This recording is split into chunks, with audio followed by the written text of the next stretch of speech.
Ya. Oke. Saya tertarik dengan pernyataan dari Mas Suko Widodo mengenai Jawa Timur itu identik dengan pesantren, identik dengan NU. Nah, kalau pakai logika itu berarti seharusnya PKB di sini, Lulu Nur Hamidah bisa diuntungkan. Nah, saya ingin ke Kang Zainul kalau begitu. Kang Zainul, kalau melihat peta seperti itu, logikanya semestinya Mbak Lulu Nur Hamidah ini diuntungkan. Tapi yang dilawan nih petahana nih. Lalu ada juga Bu Tri Risma hari ini yang juga punya basis kuat begitu di Jawa Timur. Nah, apakah masih optimis bahwa di pilkada nanti bisa inline selaras dengan apa yang terjadi di Pileg misalnya kemarin? Karena kan PKB juara di Jawa Timur. Ya, Bang Alfat, saya kira begini, Jawa Timur itu memang betul itu basis Nahdliyin ya, dan selama ini PKB memang menempatkan diri sebagai partai pemenang di Jawa Timur. Kita punya modal yang cukup kuat di Jawa Timur itu. Kita punya 27 kursi DPRD provinsi sebagai pemenang. Kita punya modal 4,5 juta suara di Pileg kemarin. Waktu Pilpres juga hampir sama. Pasangan Anies Mohaimin juga mendapatkan suara kurang lebih 4,5 juta pemilih. Ini saya kira modal yang cukup bagi pasangan Bu Lulu dan juga Mas Lukman untuk bertarung di Pilkada Jawa Timur. Selain modal elektoral yang kita hasilkan di Pileg, kita juga punya mesin politik yang cukup kuat ya, karena kita punya 320 anggota DPRD Kabupaten Kota se-Jawa Timur. Itu mesin partai yang luar biasa, ditopang dengan tadi Mas Suko sendiri menyampaikan bahwa kita punya kepala-kepala daerah yang ada di Jawa Timur. Kita punya bupati-bupati dan juga wali kota di sejumlah wilayah di Jawa Timur yang selama ini sudah punya apa istilahnya investasi politik ya di masyarakat, yang itu bisa mendongkrak nanti suaranya Mbak Lulu dan juga Mas Lukman. Yang ketiga, secara figur sebetulnya, secara personal, Mbak Lulu dan Mas Lukman ini boleh dikata figur yang menarik. Kenapa? Karena yang dihadapi ini adalah figur-figur, kalau istilah orang Jawa Timur itu politisi bangkotan ini, Bang.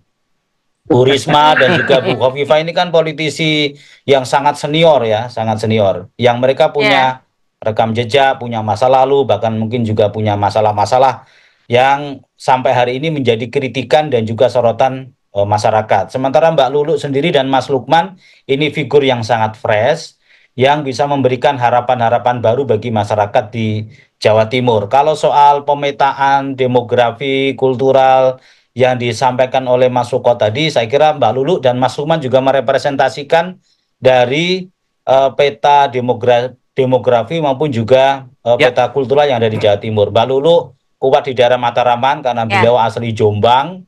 Beliau menguasai wilayah Jombang, Kediri, Tulungagung, Blitar, Ngawi, Nganjuk, dan seterusnya. Mas Lukman orang pesisir ya, kuat di daerah wilayah Bojonegoro, Tuban, Lamongan, Gresik, sampai dengan Pasuruan gitu ya. Jadi menurut saya ini secara figur kekuatan Mbak Lulu dan Mas Lukman ini kekuatan yang menurut kami akan memberikan pertarungan yang indah dan pertarungan yang menarik di Pilkada Jawa Timur. Begitu, Mas.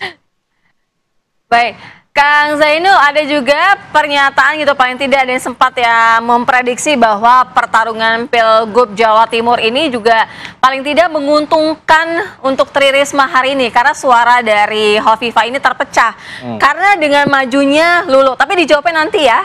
Kita juga sudah ada kedatangan dari Mas Seno ya. Usai jeda kami segera kembali.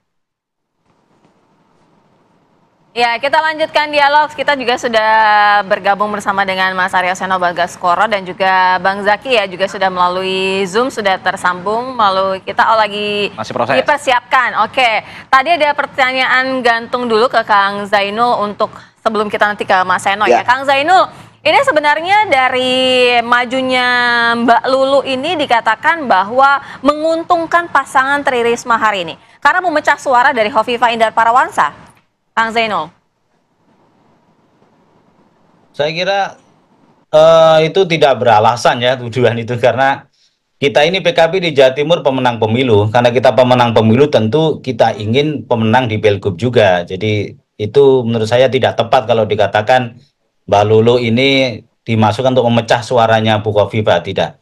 Kenapa? Karena Mbak Lulu sendiri punya rekam jejak di Jawa Tengah, beliau memecahkan telur PKB di basisnya PDIP, basisnya Mas Seno ini. Jadi nggak ada alasan kita untuk kemudian memberikan ruang gitu ya kepada Bu Risma untuk bisa memenangkan Pilgub dengan cara memecah suaranya Bu Khofifah. Sama sekali tidak. Justru pasangan kita Mbak Lulu dan Mas Lukman ini adalah yang akan memenangkan di Pilgub Jawa Timur gitu. Jadi saya kira itu clear ya di skenario dan juga strategi kita.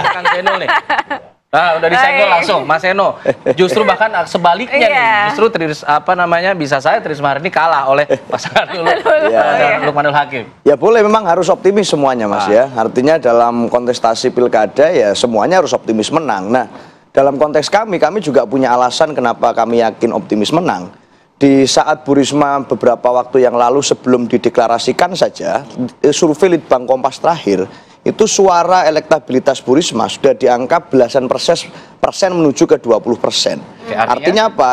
Ini Pilgub sangat kompetitif di Jawa Timur. Masyarakat Jatim ternyata sangat terbuka terhadap opsi-opsi evaluasi terhadap pemerintahan yang sudah ada saat ini, dan kemungkinan akan adanya opsi-opsi calon-calon baru dapat ikut serta dalam kontestasi. Buat kami ini menunjukkan bahwa ada kemungkinan perbedaan ruang demokratis yang menarik di Jawa Timur. Apalagi hari ini 3 Sri Kandi ini dimungkinkan untuk berkontestasi pasca putusan MK yang kemarin sangat kental dengan isu demokrasi. Jadi buat kami suatu hal yang baik. Nah, kenapa kami mempersiapkan tokoh yang buat kami nggak kaleng-kaleng ya? Ini seorang menteri sosial yang sampai mundur dari jabatannya, lalu 2 kali pernah menjadi wali kota Surabaya dengan prestasi yang demikian gemilang. Karena kami merasa bahwa Jawa Timur ini di waktu yang akan datang, ini dalam waktu yang cukup singkat, akan segera menjadi fokus ekonomi konsentrasi baru.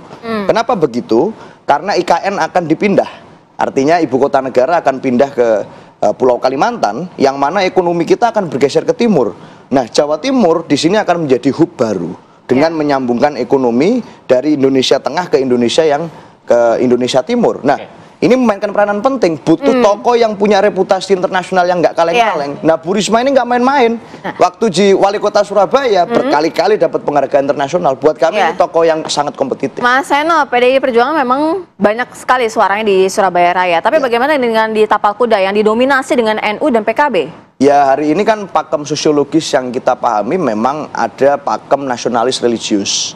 Dan di Jawa Timur kita dari tahun ke tahun, dari masa ke masa menghargai pakem tersebut. Maka dari itu dipilihlah tokoh Gus Hans menjadi wakil dari Bu Risma. Yang kita tahu Gus Hans ini adalah seorang santri yang kuat di Jombang, besar di Darul Ulum. Keluarga besarnya adalah pengasuh pondok pesantren Darul Ulum Jombang, dan punya jaringan yang baik ke kiai-kiai kultural di kampung-kampung. Jadi memang bukan kiai NU struktural atau kiai besar gitu ya, tapi kiai-kiai kampung yang memang ini jaringannya di mana-mana, kecil tapi di mana-mana, menyebar kemana-mana.